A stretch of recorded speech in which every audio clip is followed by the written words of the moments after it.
I said to our pastors, more and more people need to watch our messages. Sabi ko sa ating mga pastor ay maraming mga tao yung kailangan makanood ng ating mga mensahe. Well, why? Because we're speaking the gospel. Bakit? Kasi tayo ay nagpapahayag ng gospel. And we're creating contents in Tagalog and also in English. So meron tayong nilalaman natin ng Tagalog at saka English. So we can reach many, many places. Kaya marami tayong maaabot ng mga lugar. Amen? Amen. So I told, we need to upgrade more and more. Kaya every kailangan day. tayong mag-upgrade palagi. So Kim needs to wear a nice neck shirt, nice tie and shirt, leading praise. Kaya si Kim kailangan siya magsuot ng magandang damit sa samba. We need to prepare ourselves, enlarging our vessel for world evangelization. Kailangan nating palakihin yung ating sisidlan para sa world evangelization. That's how all of us need to approach everyday life. At ganito tayo dapat lagi, araw-araw. Hey, God will use you for world evangelization. Gagamitin ka ng Diyos para sa world evangelization. Amen? Amen. We have to truly believe it and prepare ourselves. Kailangan natin itong panampalatayan at paniwalaan at ihanda ang ating sarili. You guys need to learn English. Kaya kailangan kayo matuto ng Ingles Learn Korean. at Korean. Be successful. Kayo dapat maging matagumpay. Amen? Amen. Aim for the covenant God has given you. At kayo ay tumuon doon sa covenant na ibigay sa inyo ng Diyos. Because we need to raise up the absolute partisan. Dahil kailangan natin magtayo ng absolute partisan. And we'll see how that absolute partisan raised to Joseph today. At makikita natin kung paano yung partisan na ito na itayo sa pamamagitan ni Jose. To raise up the absolute partisan, we need to have a correct beginning. Kaya para tayo makapagtayo nito, kailangan meron tayong tamang simula. Let's read verse 1 together. It reads, Now a man of the house of Levi married a Levite woman, and she became pregnant and gave birth to a son. When she saw that he was a fine child, she hid him for 3 months. Now, what's the background of this story? Ano ba yung background ng storya na ito? We know that Israelites grew tremendous in their number. At nalaman natin na yung mga Israelita, sila ay dumami. Around 400 years had passed from the story of Moses. At pagkatapos nung 400 na taon na kalipas, ay dumating yung storya ni Moses. Now, they're saying, Joseph. Yung nakalipas pagkatapos ng storya ni Joseph. And then we see a king who forgets the story about Joseph. At nakita natin yung isang hari na nakalimutan niya yung storya patungkol kay Jose. Like they forgot about Joseph. Nakalimutan nila yung tungkol kay Jose. They don't even know what he did anymore. At nakalimutan niya kung ano na yung ginawa They ni don't Jose. remember him anymore. Hindi na nila siya naalala. Joseph who? Sino ba yun? It's like I come back from Korea and you say, who's Pastor Tom? Pag ako'y bumalik sa Korea at sinabi nila, sino si Pastor Tom? Who is he? I don't even remember. Hindi ko siya maalala. Do you remember Sunday message? Naalala niyo ba yung mensahe ng linggo? Oh, don't look at me. Oh, why are you not looking at me, huh? Kim looking at him. We forget our message many times. Nakakalimutan natin yung mensahe, maraming pagkakataon. What is correct beginning? Ano ba yung tamang simula? It says here, a Levite man married a Levite woman. Yung isang Levita, siya ay nag-asawa ng isang Levita. Now, who's the Levites? Ano ba yung mga Levita? We know that later on in the story of Moses, where they're in the wilderness, God raises Levites. At malalaman natin sa storya na ito na habang nandun sila sa wilderness, ang Diyos ay nagtayo ng mga Levites. After they conquered the land of Canaan, Levites were in charge of worship. At nung nasakop na nila yung pangakong lupain, yung mga Levites sila yung nag-in-charge sa And pagsamba. among the 12 tribes, Levites were not giving a portion of the land. Doon sa 12 tribo, yung Levita, wala silang bahagi doon sa lupain. Rather, they had small places that they can live in within the 11 tribes. At sila ay binigyan lang ng maliit na bahagi na pwede nilang tirhan sa bawat tribo. Now, what does it mean if you don't have a land back then? Ano ibig sabihin nito kapag wala kang lupain nung panahon na yon? You can't cultivate anything. Wala kang masasaka. So you can't feed yourself. At hindi mo mapapakain ng iyong sarili. And God did that for a purpose. At ginawa yun ng Diyos dahil meron siyang So that the dahilan. Levites would never let the candle of worship burn out. Para yung mga Levites, hindi nila hayaan na yung kandila ng pagsamba ay babagsak. That they would Wala. continuously worship God and pray for the people of Israel. At sila ay patuloy na magsasamba sa Diyos at patuloy na mananalangin para sa Israel. And meaning they were like pastors right now. Sila ay parang mga pastor ngayon. I mean, what if I was having another job running around and I can't come to worship because I'm busy doing something else? Paano kung ako ay meron pang ibang trabaho at kung saan ako pupunta at hindi ako makapunta sa pagsamba dahil ako ay busy? So Levites were in charge with worship. Yung mga Levita, sila ay tinalaga para sa pagsamba. Now, of course, in this verse, that has not happened yet. Pero nung panahon na ito, hindi pa ito nangyayari.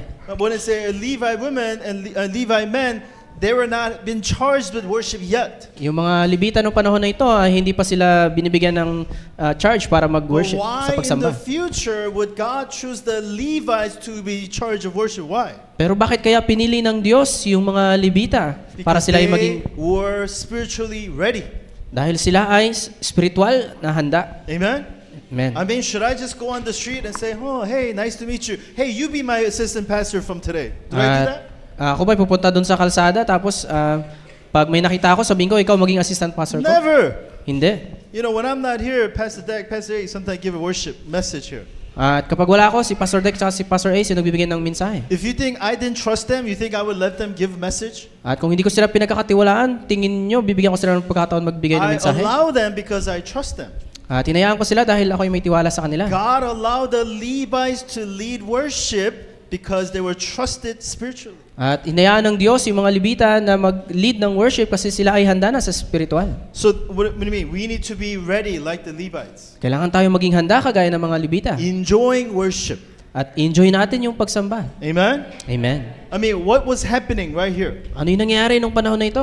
The Pharaoh ordered that every child to be killed. At sabi ng paraon na patayin lahat ng mga bata. So that's why when they had a baby, they're hiding the baby. Kaya nung nagkaroon sila ng anak, tinago nila yung anak nila. In this kind of situation, Levites were still holding on to the worship. At nung panahon na ito, yung mga Levita, sila ay patuloy na humawak sa pagsamba. You know, it's almost too late if you wait for something bad to happen in your life. At masyadong late na kapag tayo mag-antay pa ng masamang mangyari sa ating buhay. You guys have to be ready right now. Kailangan tayo maging handa ngayon. That no matter what happens, you will hold on to the covenant. Para kahit anong mangyari, hawak tayo sa covenant. That even a dark situation like this is happening, she is holding on to doing what God wants her to do. Kahit na sa madilim na pagyayaring ito, siya ay patuloy na humawak sa nais ng And Diyos we'll na talk gawin niya. about how she received answers. At makikita natin kung paano siya nakatanggap ng kasagutan. So what is a correct beginning? Ano yung tamang simula? Starting with the covenant, guys. Yung pagsisimula sa covenant. If you start with the covenant, you will be led by the covenant. Kapag kayo ay nagsimula sa covenant, kayo ay gagabayan ng covenant. But if you start with worries,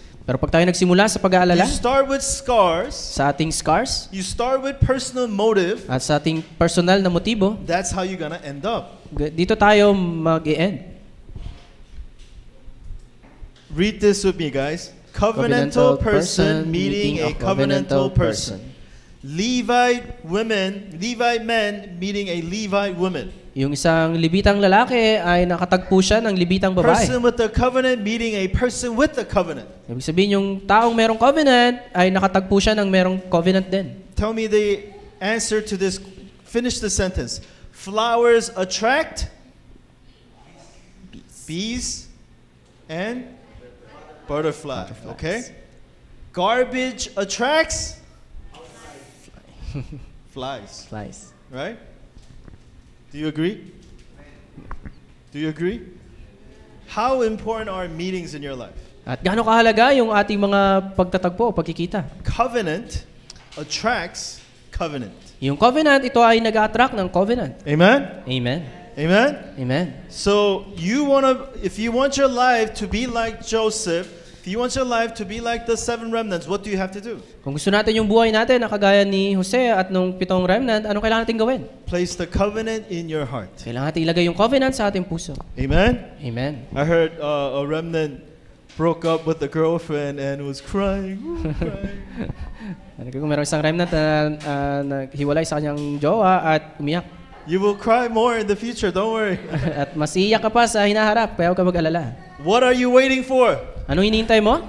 For you to be ready with the covenant. That's it. Ikaw ay maging handa sa covenant. Then God will bring you someone with the covenant. At dadalan ka ng Diyos ng tao na meron ding You will covenant. look at each other with the covenant. At titignan nyo yung bawat isa sa covenant. Let me tell you, there is no perfect person in this world, okay? Walang perpektong tao sa mundo. There is no one.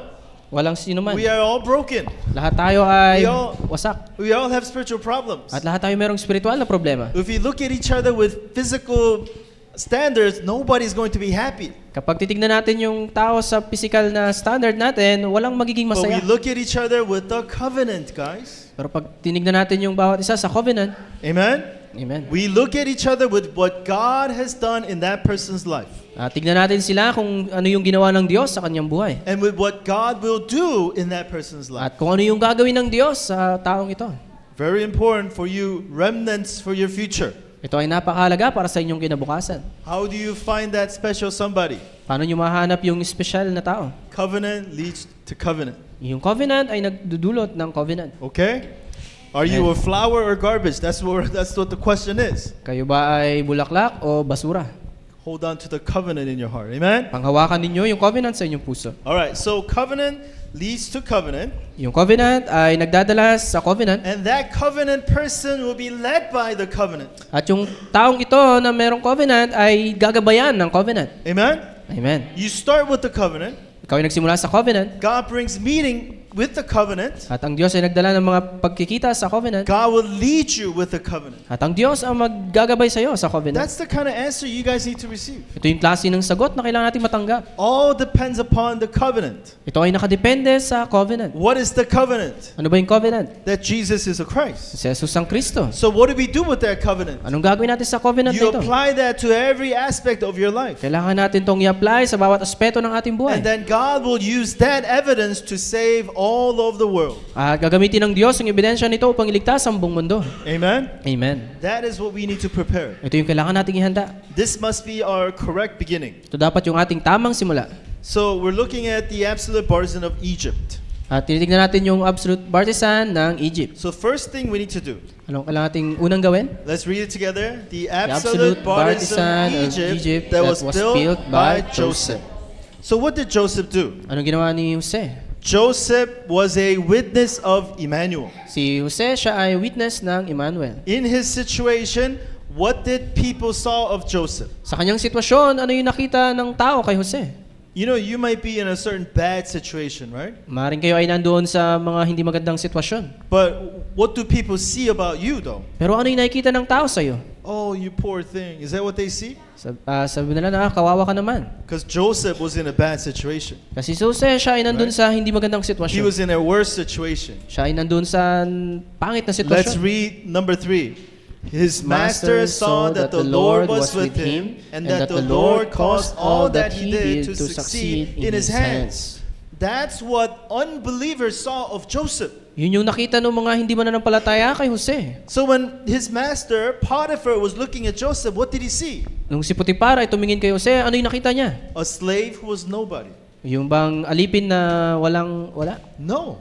Hindi. He saw a person where God was working in his life. Nakita niya yung isang tao kung saan ang Diyos kumikilos sa kanyang buhay. I give him something to do, and what? Succeeds in his hands. At binigyan ko siya ng isang bagay na gagawin at ito ay naging matagumpay sa kanyang kamay. And when you look at it, it's not like Joseph's doing this. At kung titingnan natin ito, parang hindi si Jose yung You gumagawa. can really see that through Joseph, some higher power is working in his life. At talagang makikita mo na sa pamagitan ni Jose, merong isang mas dakila na kumikilos sa kanyang buhay. Once again, Potiphar's non-believer. Si Potiphar, siya ay hindi mananampalataya. Right? He's an Egyptian general. Siya isang They worship the general sun. Egyptian. At They worship the river. Kasama nila yung araw They at yung worship ilog nature. at yung kalikasan. That person saw Joseph and saw the God that Joseph worships was working in his life. Ang taong ito ay tumingin kay Jose at nakita niya yung trabaho ng Diyos sa buhay ni Jose.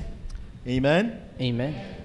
You know, I keep sharing that I'm the first Christian in my family, right? Lagi kong sinasabi na ako yung unang Kristiyano sa aking pamilya. While I'm not perfect, many of my family members will never doubt that God is working in my life. At kahit ako ay hindi perpekto at hindi kayang itanggi ng aking ng mga pamilya ko na ang Diyos kumikilos sa aking buhay. In your situation, you need to become the witness of Emmanuel. Sa inyong sitwasyon, kailangan kayo maging saksi ng Emmanuel. People need to see not the hardships you have, but they need to see God working in your life. Kailangan makita ng mga tao, hindi yung kahirapan na meron ka, kung hindi yung pagkilos ng Diyos sa iyong buhay. Amen? Amen. Joseph was a witness of guidance. Si Jose, siya ay naging saksi ng paggabay.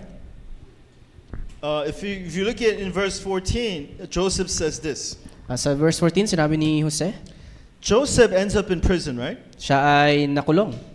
And he meets two government officials. At meron siyang dalawang government official na nakilala doon. One who's in charge of making bread, one who's in charge of pouring wine to the king. Yung isa ay in charge sa paggawa ng tinapay, yung isa naman ay sa pag-serve ng wine. For whatever reason, both of them ended up in prison. At sa kadahilanan, sila ay nakulong. They both have a dream. At sila ay parehas nagkaroon ng They panaginip. go to Joseph. Sila ay pumunta kay Jose. Do you know what this means? At tinanong nila kung anong ibig sabihin nito. They explain the dream to him, At ipinaliwanag yung panaginip. and Joseph interpret the dreams for At them. pinaliwanag ni Jose yung panaginip. And one, the bread maker will die. Yung gumagawa ng tinapay ay The mamamatay. cupbearer will be restored to his position. At yung tagadala ng wine ay may babalik sa kanyang And it posisyon. took place exactly as Joseph interpreted the dreams. At ito ay nangyari ayon doon sa pagkasabi ni Jose. For one time, Joseph asked the cupbearer this.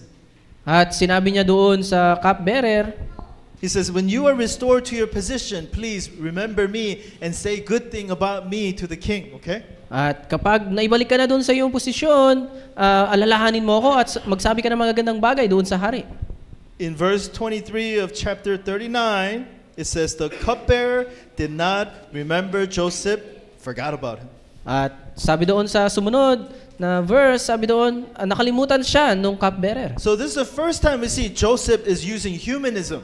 At ito yung unang pagkakataon kung saan si Jose gumamit ng humanism. What is humanism, guys? Ano ba yung humanism? Is coming up with your own plan to resolve a issue, a problem in your life. Ito yung paggawa ng sarili mong plano para resolbahan yung iyong sitwasyon. Instead of trying to receive guidance of the Word of God or the Holy Spirit or truly trusting God, you depend on people. At sa halip na ikaw ay magtiwala sa Diyos, ikaw ay dumidepende sa tao. So what did God do? Kaya anong ginawa ng Diyos? God made the cupbearer forget about Joseph. Kaya yung cupbearer, nakalimutan niya si Jose.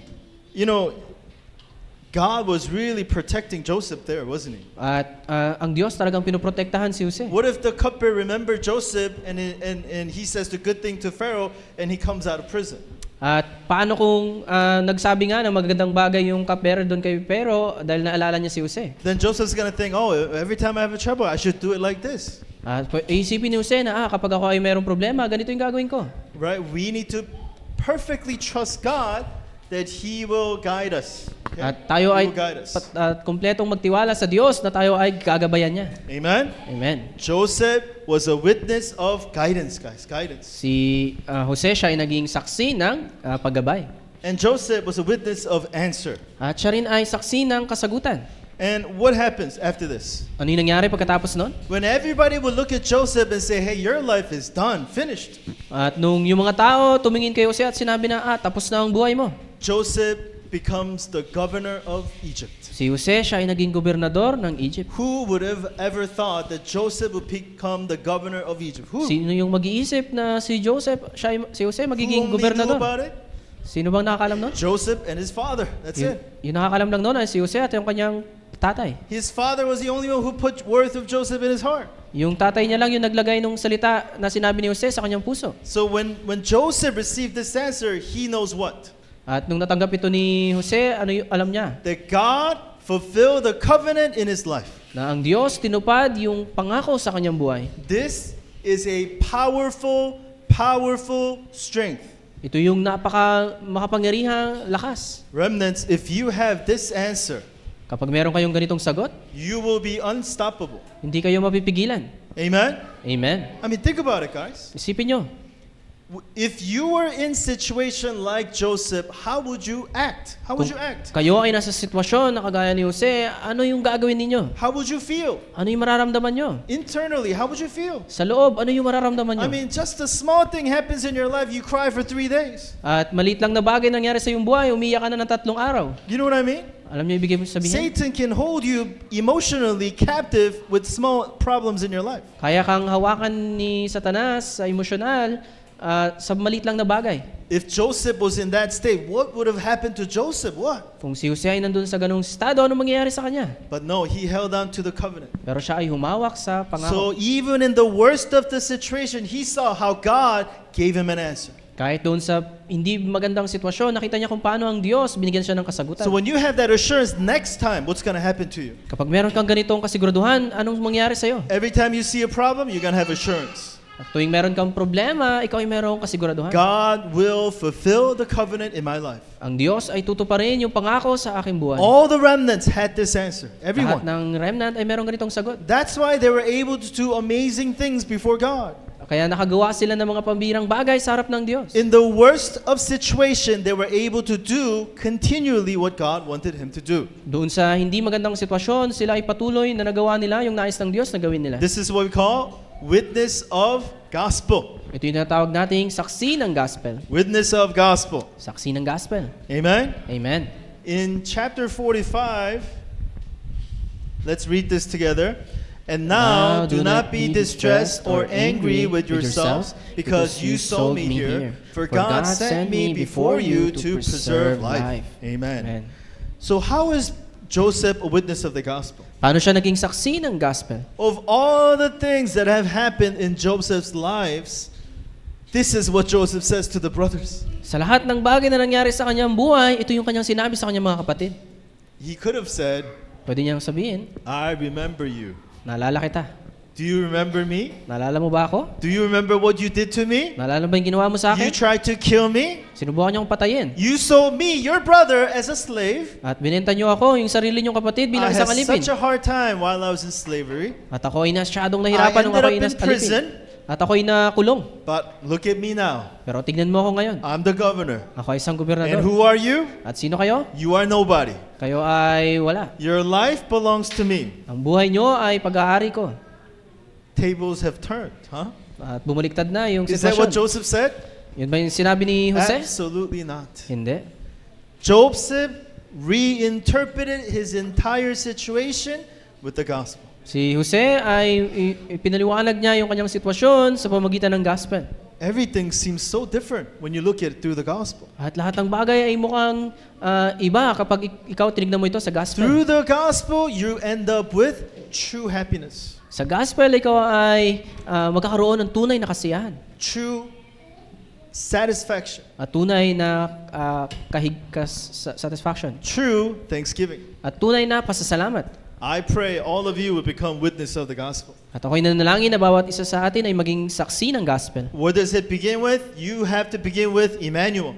At ito ay magsisimula sa Emmanuel. Receive guidance, Pagtanggap ng paggabay receive answers, at pagtanggap ng sagot. and you're going to have gospel in your life. At ikaw ay magkaroon ng gospel sa iyong buhay. Amen, guys? Amen. This is the kind of partisan that Joseph raised. Ito yung klase ng bartisan na itinayo ni Jose. But with the partisan, what happened? Pero sa bartisan na ito, ano nangyari? We face crisis. Tayo ay humarap sa mga krisis. Let's read it together. The crisis of Israel that arose in Egypt. So what kind of crisis happened? Anong klaseng krisis yung nangyari?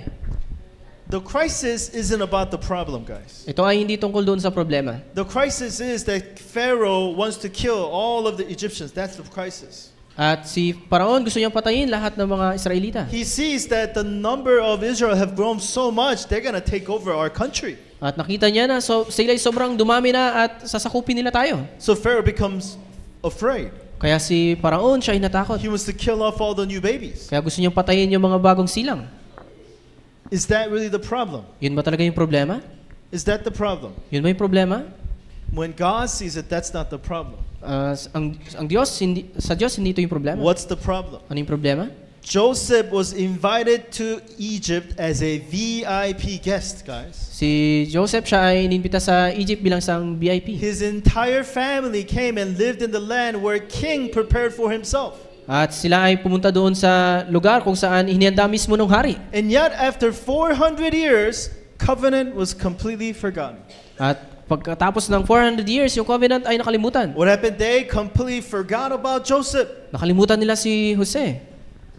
It's not the person Joseph. Hindi yung taong si It's the Jose. events surrounding Joseph. Kung hindi yung pangyayari na nangyari sa That panahon ni Jose. God used Joseph to preserve the life of the covenantal people. Na ginamit ng Diyos si Jose para i-preserve yung buhay ng mga tao ng covenant. So to forget about Joseph means they forgot about the covenant. Nung nakalimutan nila si Jose, ibig sabihin nakalimutan nila yung covenant. No worship, Walang pagsamba. no blood, Walang dugo. no understanding of future covenant. Walang pagkakaunawa ng hinaharap na They covenant. are just living a slave life.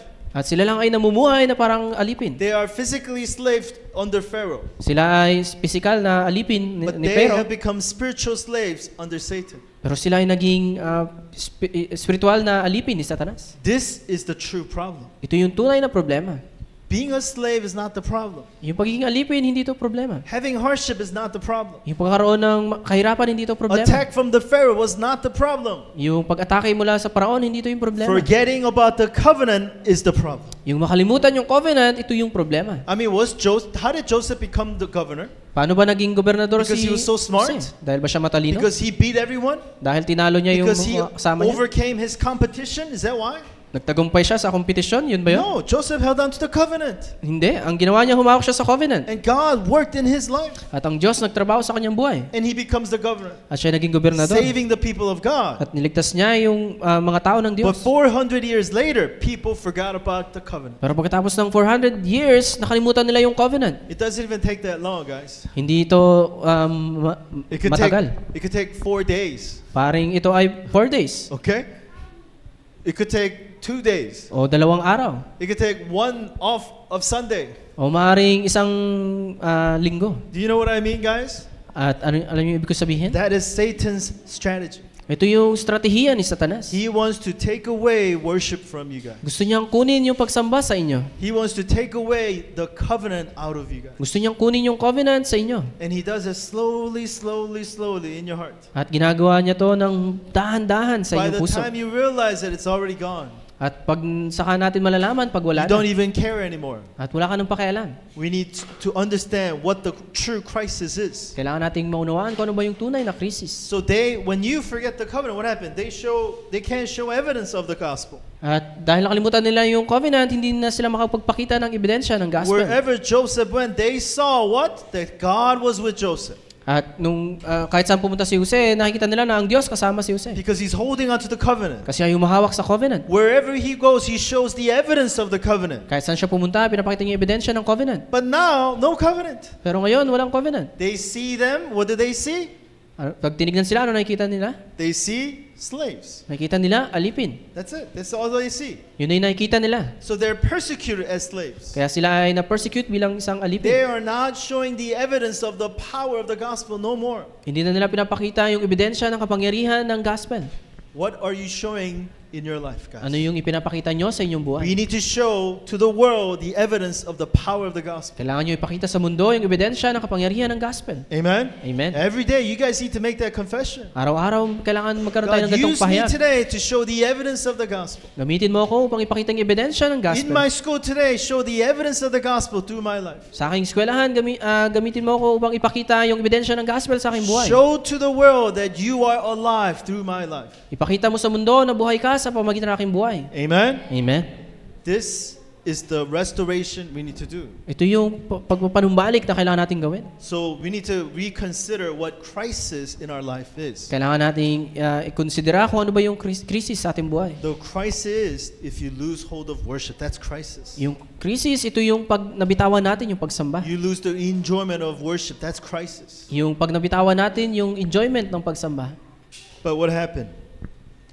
Jochebed's absolute partisan that was raised in Egypt.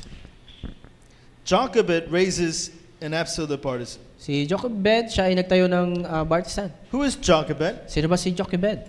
Who is Jochebed? Mother of Moses, right? Siya yung ina ni Moses. So, what does she do? Anong ginawa niya? She truly holds on to the covenant. Siya ay humawak sa covenant. So, we see in verse 1 that Levite man and a woman became married and had a child, right? Nakita natin sa verse 1 na yung Levite na lalaki at babae, sila ay nag-asawa And at the nagkaroon ng anak. child was Moses. At yung anak nila ay si Moses. So what do we say about that? At ano yung sasabi natin tungkol dito? That she was a person holding onto the covenant. Na siya yung isang tao na umahawak sa covenant. Right? Covenantal man and covenantal woman meets and has a child in the covenant. Yung parehong tao na may covenant, sila ay nagkita at sila ay nagkaroon ng anak. What did I say? Covenant leads to covenant. Kagaya na sinabi ko, yung covenant ay nagdadala sa covenant. If you have a correct beginning in the covenant, you'll be led by the covenant. Kapag ikaw may tamang simula sa covenant, ikaw ay dadalhin sa You're going to covenant. show answers of the covenant. At makakita ka ng sagot sa covenant. Amen? Amen. And that woman did her best for the gospel. At yung babaeng ito, ginawa niya lahat ng kanyang makakaya para sa gospel. Sometimes I see Christians and they do their best. At minsan nakikita ko may mga Kristiyano at ginagawa nila yung makakaya nila. But I don't see this in their life. Pero hindi ko nakikita ito sa kanilang They buhay. simply say, we need to do our best. At sinasabi lang nila na kailangan kong gawin ang aking makakaya. You know, if you don't know the covenant, it's better that you are lazy. Okay? At kung hindi mo alam yung covenant, okay lang na ikaw ay tamad. If you're lazy, at least you're not going to cause any problems. Dahil pag ikaw ay tamad, hindi ka makakagawa ng kahit anong But if problema. you're busy without the covenant, you're going to cause problems. Pero kung ikaw ay busy at wala ka namang covenant, ikaw ay magdadala ng problema. But if you know the covenant, you got to be busy for Christ. Amen? Pero kapag alam mo yung covenant, kailangan mo maging busy kay Oh, Kristo. gospel means to enjoy. Yung gospel ay para And you do mag-enjoy. nothing, you just say, oh, I'm going to enjoy. At wala kang gagawin at ikaw ay mag-enjoy. That's not enjoying, okay? Hindi yun enjoyment. That's something else. That's not enjoying. Yun ay ibang bagay, hindi yun yung pag-enjoy. If you're holding on to the covenant, we got to be busy for the gospel. Kapag ikaw ay umahawak sa covenant, kailangan ikaw ay maging busy sa gospel. I keep telling our pastors that we should never become comfortable. At lagi ko sinasabi sa ating mga pastor, kailangan hindi tayo maging komportable. Don't get comfortable with your time schedule. Don't get comfortable. Hindi tayo maging komportable sa ating oras. We have to always challenge new grounds, new answers. Kailangan tayo mag-challenge dun sa mga bagong bagay. Right? We should never go backwards. Hindi tayo dapat paatras. We need to continue to challenge toward God's world evangelization. Kailangan tayo ay mag-challenge doon sa world evangelization. Amen? Amen. Without the covenant, we give up. You give up. Pag walang covenant, tayo ay hihinto. You get tied up within the fence that you have placed around your life. At ikaw ay matatali doon sa bakod na ginawa mo sa iyong buhay. And that's it. That's all you can do within the fence. At yun lang yung kaya mong gawin doon sa bakod na yun. In the gospel, we need to overcome, transcend. At sa gospel, kailangan tayong lumampas doon. Amen? Amen. Can you do it? Kaya nyo bang gawin yun? No. Hindi. Can the gospel do it? Kaya ba yung gawin ng gospel? Amen. Amen. Amen? Amen. So that's why we challenge ourselves through worship. Ito yung dahilan kung bakit challenge natin yung sarili And sa that's where we pagsamba. get that confidence is through worship. At doon natin nakukuha yung ating kumpiyansa sa So guess what? pagsamba. Satan wants to take away worship. Kaya si Satanas gusto niyang kunin yung pagsamba. So he takes away your confidence. At kinukuha niya yung iyong kumpiyansa. Takes away your true strength. Yung iyong lakas. True guidance. Yung iyong And tunay only na thing you gabay. see is the fence around your life. At yung nakikita mo lang ay yung bakod sa iyong And then, buhay. oh, I can't do it, so I'm going to give up. At sabihin natin, hindi ko to kaya, kaya ayaw ko na. If you know the covenant, do your best for Christ. Kapag alam natin yung covenant, gawin natin yung makakaya natin kay So what does Kristo. she do? Ang ginawa niya? She didn't give up, did she? Hindi siya huminto. She hid her baby. Tinago niya yung kanyang anak. For how long? Gaano katagal? 3 months. Sa loob ng 3 buwan. And the babies, as they get older, they become louder. At yung baby, pag sila ay tumatanda, sila ay nagiging Summit maingay. used to be a little bit more quiet. Now she's loud. Rah, rah, rah, she's loud. Si Summit, dati siya ay tahimik, pero ngayon maingay na siya. And she likes to talk when I talk. At siya ay mahilig magsalita pag ako ay Maybe nagsasalita. she's mimicking me or something. Parang ginagaya niya ako. Or she's just telling me to shut up. I don't know. O sinasabi sa akin na huminto. But the mother did her best. Pero yung nanay, ginawa niya yung kanyang She makakaya. hit the baby. Tinago niya yung She couldn't bata. do it no more. At hindi niya Because na if kaya. they find it, they're going to kill the baby, right? Dahil pag nahanap nila ito, papatay nila ito. So what she do? She prepares a basket. Kaya ang ginawa niya, naghanda siya ng She basket. puts the tree thing on it so it floats. At naglagay siya ng bagay doon para hindi ito She placed the lulubog. baby in the Nile River. At nilagay niya yung bata doon sa And she sa ilog. lets it go out of the current. At hinayaan niya ito na magpaagos doon sa Now the agos. Bible does not share in detail. At yung Biblia hindi ito nagbahagi ng But we detalye. know the baby ends up where the princess of Egypt is taking a shower. At alam natin na yung batang ito ay nakarating doon sa prinsesa ng Egypt. Now, you think she planned this out? At tingin nyo, pinalano niya ito? I don't know, maybe I'm going to go ask her in heaven. Maybe I'll ask her, did you plan this out? Did you? At hindi ko alam. Tanongin ko na lang siya sa I mean, langit. even if she did, let's say she did plan it out. At kahit na pinlano niya ito. Princess taking a bath. Imagine, she's taking a bath. Then there's the basket. At yung isa ay siya ay naliligo at merong basket. Oh, there's a baby. Merong baby. It's a Hebrew baby. At ito ay Hebreo. Kill it. Patayin nyo. You know what I mean? At alam nyo ba yung ibig That's what sabihin? the king wants. Dahil yun yung nais ng hari. She's the daughter of the king, At siya yung anak ng hari. right? So she could have said, that's a Hebrew baby. She knew it was a Hebrew baby. At alam niya na siya ay Hebreo.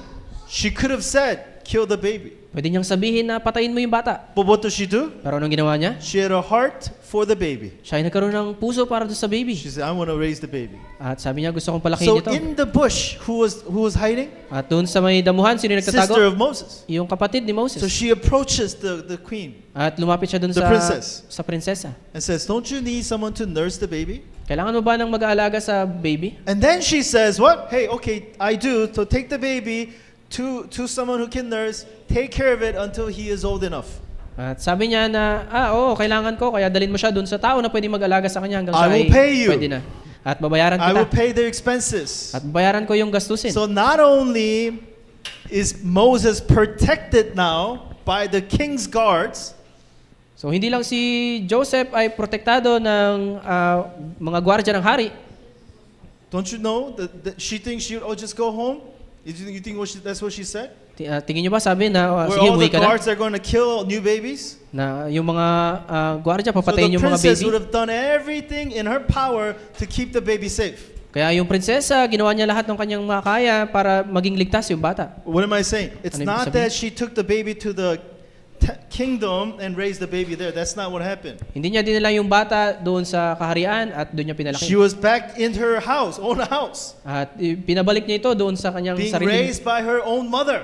tahanan at pinalaki ng sarili niyang ina. So she would have put all the guards, At naglagay siya ng mga gwardiya all the food, at lahat ng pagkain, all the protection, lahat ng protection. and she was raising her baby. At pinalaki yung kanyang anak.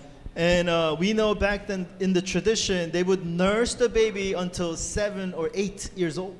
At makita na at alam natin sa base sa tradisyon na palaki nila yung bata hanggang 8 years old. So from 3 months old, Moses lived with his mother until he was 7 or 8 years old. Kaya si Moses, mula siya 3 months hanggang siya naging 8 years old, siya ay inalagaan ng kanyang ina. And among those years, I'm sure, she would have truly implanted the gospel in the heart of Moses. At sa loob ng mga taon na yon, ako'y naniniwala na talagang tinanim niya yung gospel sa puso ni She Moses. did her best for the gospel. Ginawa niya yung kanyang makakaya para sa gospel. And who answered? At sino yung sumagot? God answered. At ang Diyos ang nagbigay ng sagot. Don't misunderstand. Huwag nating ma-misunderstand. I'm not saying Hindi ko sinasabi, if you do your best, God will answer. That's not what this message is. hindi ko sinasabi na pag ginawa natin yung makakaya natin, ang Diyos ay sasagot.